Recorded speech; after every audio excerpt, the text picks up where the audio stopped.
from Journey of a Petrolhead, and this is the conclusion video for the 2007 Jaguar S Type, and we had the 2.7 diesel V6 SE model on test. The SE becomes important in this review, so just remember that that's the one we were looking at.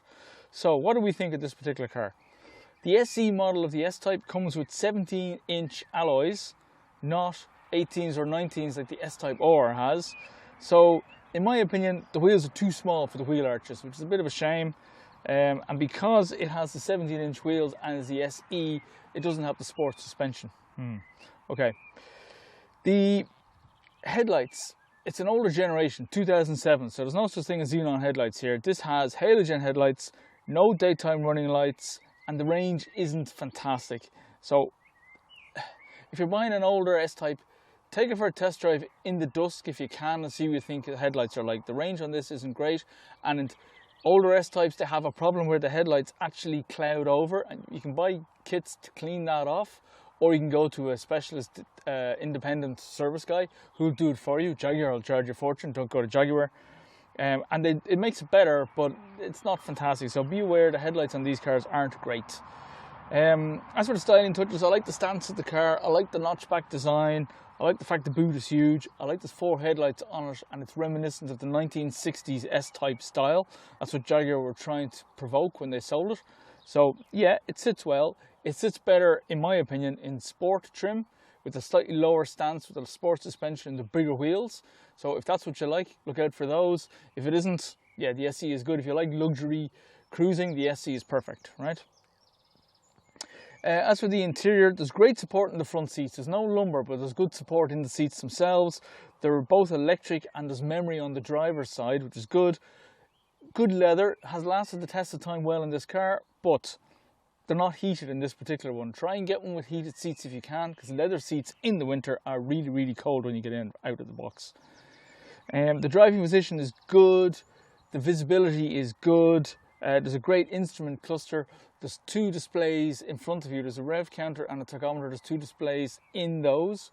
Rev counter and speedo, I should say. And it's a message center, so you don't always have to look at the center for the navigation. So it's easy to get a handle on what's going on with the car. And what I like about this Jaguar, there is a temperature gauge for your engine in this Jaguar. There isn't in the XF, which really annoys me. I like when it's a temperature gauge, but I can see when I can actually start driving properly because the engine is up to temperature. The controls are well placed. The cruise control is nice and nicely positioned on the right hand side of the wheel. The center part of the console is easy to reach out and touch, which is nice. I like that. You know what I'm like with ventilation when I'm driving. I like air blowing on my face. The vents in this car are good. However, older S-Types have an issue with the air conditioning where it just decides to blow hot because it feels like it. So just, if you're going to buy one, take one out for a test drive, see if that's going on. Automatic features. What do we have in this car? Bear in mind it's a 2007. We do not have automatic wipers. We do have automatic lights with a lamp delay. I like that. And we have an automatic dimming mirror in the center for the driver. The wing mirrors do not dip on this car. They do in later Jaguars, but for 2007 that's pretty good. So we like that. There is a sat nav. It can't be updated beyond a certain period of time, so watch out for that. You won't get up-to-date maps. And it's very slow. It's DVD based. There's a DVD drive in the boot here with me for the sat nav where you put your disc and it reads off the DVD. So if you're trying to program something or you're trying to search the index, it's not very speedy. So just give it time. And there's no such thing as Apple CarPlay or Android Auto or any of that kind of stuff. So that's what you're stuck with. Now, what else do we have? Power sockets in the back. Nope, there aren't any. There are reading lights. There is an armrest. There's great legroom. There's good headroom. It's a comfortable place in the back for passengers. But the lack of a power socket is annoying. Now there are 2 power sockets. There's one in the console between the seats, which you could plug a cable into and run it to the back for the passengers, which isn't bad. And there's one in the front just by the ashtray. So there are 2 power sockets, but it's not as easy for the guys in the back. That's a bit of a shame. Now, overall, there's good headroom. There's great visibility out of the car. I like the J-gate because you can slide it round and go into what you want to be the maximum gear for the car to drive in, but it's a bit clunky and it takes up a lot of space in the center console. So given the J-gate or Tiptronic shift, I go for the Tiptronic shift every time. I like the headlamp auto delay where you can set it to 10 seconds, 30 seconds or it's 2 minutes in this car. That's nice. I like that idea. I prefer 30 seconds a minute and 2 minutes, but it's better than not having it. So that's a nice idea. And I like the electric memory setting for the driver's seat.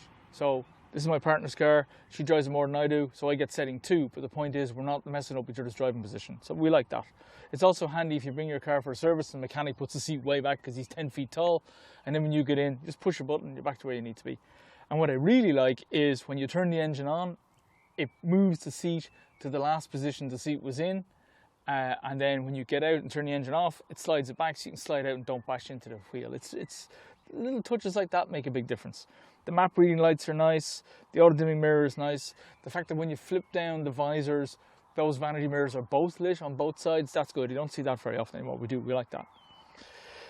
Handling in this particular trim, and this is where the SE comes into play. The handling in this isn't where I would like it to be. I would prefer sports suspension. I like sports suspension. I've had it in all my cars. I just prefer the handling to be under better control in the corner. And I don't like that it's a bit rolly when it goes down a big bump, right?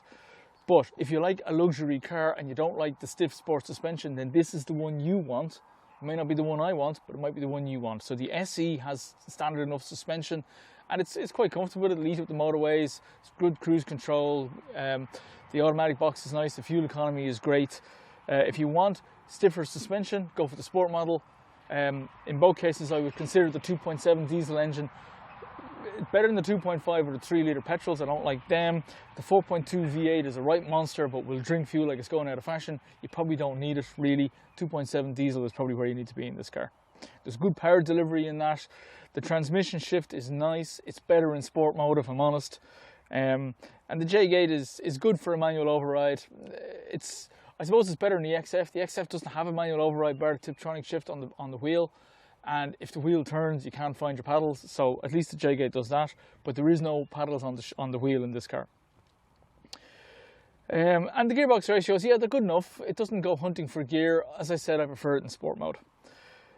Diesel is good refinement for a Jag. It's a little noisier than I would like for a Jag, if I'm honest, but overall it's not bad. There's great views from the mirrors, a good driving position. The rear window is huge and there's nothing coming up in a nice design, if you like, to prevent you from seeing the end of your car. The blind spot is tiny. The parking of this car is quite simple. It's a long car, but it's parking sensors here, which is nice. There's no parking sensors in the front, but there is a leaping Jaguar as it happens on this one. So you can see where the front of the car ends. So no front parking aid by your leaping Jag, if you like. There is rear parking sensors. Parallel parking is easy, as I said.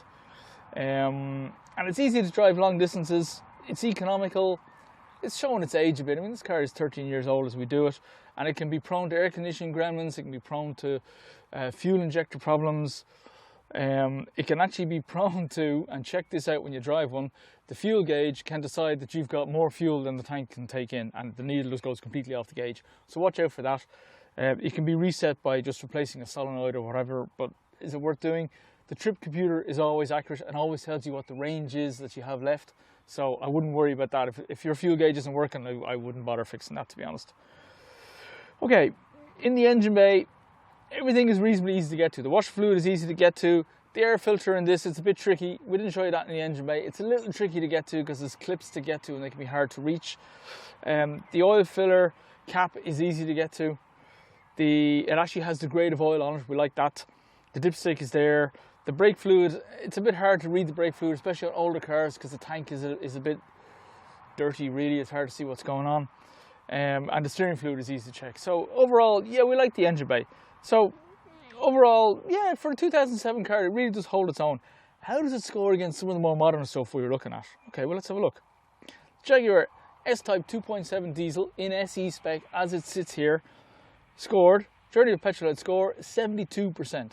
72% for a 13-year-old car, that's worth thinking about because these don't demand huge money on the second-hand market. Now, if you look at the likes of the Hyundai, which scored 63%, and the Peugeot 208, it's also scored 63%. So this actually scores better, and you'll get this for cheaper. It won't cost you any more to run, right? The 2.7 diesel engine is quite economical. So on the second-hand car market, maybe a Jaguar S Type 2.7 is worth looking at. I would personally buy one in sport trim. I'm not sure I buy an SE, but I buy sport. So, that's the review for the 2007 Jaguar S Type. Overall, yeah, you know, it's not bad. Don't forget to like and subscribe, guys, and we bring you more videos. And check out journeyofthepetrolhead.com. That's where it's all going on. Cheers.